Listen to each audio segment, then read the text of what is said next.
They're getting ready to roll now. A lot of stuff has changed dramatically since Columbine. You have to be as sharp as iron, whether you're in the SRO unit, the NRO unit, the training staff. Because in these type of situations, your blood pressure's up. Everything either slows down for you or speeds up. Active shooter training changes year to year. Subject matter experts view the incidents that happen throughout the year. Give me an example of a hot zone. Blue coming through, blue coming through. We always try to plan for situations. Check the doors. You can't just say, I can't get into that door. We have to have a way. If this doesn't work, we go to this. If that doesn't work, we go to this. Now it's more tactical to where we're getting a strike force in, and then we're finding out what the situation is, and then we're sending more officers direct to threat. All right, fall back in. You need to be prepared both mentally and physically to put your life on the line to stop somebody regardless of what you know that they may have with the equipment that you've been provided. I'm Isabella Macbeth. I am the master oyster shucker here at NECO. The first thing I do is I kind of line them up, put my knife in, remove the top, kind of rhythm here. I hold the 2021 U.S. Women's National Championship. Then carefully I'll slide my knife down the top to cut that muscle. Cleanliness and speed, precision. Just making it to a final at a competition is a very proud moment.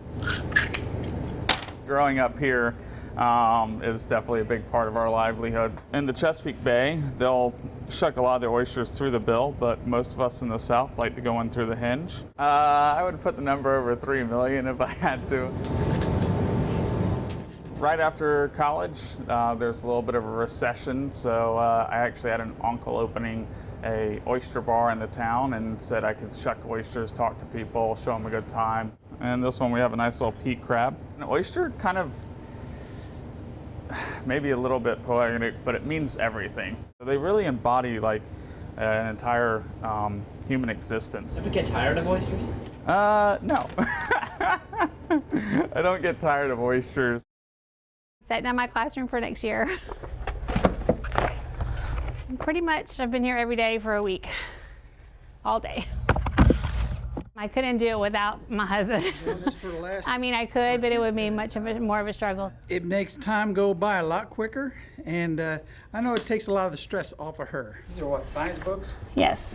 Kids these days are really hands-on, so I think that this will definitely help them in their learning. We're actually at 7 days before the students come. As far as the classroom presentation, that's one aspect of being ready, but also just getting mentally prepared and making sure that we have the tools and resources that are needed for our students. I had a lot of family help out, so just that whole family engagement for my family, but a few hours to get everything put in place and ready. These are some of our B-bots, and you can start the planning stage of it, so just even what would it look like on paper. So we definitely want to make sure that we are applying those skills, working together, things that they're going to need in the future for jobs that haven't even been created yet.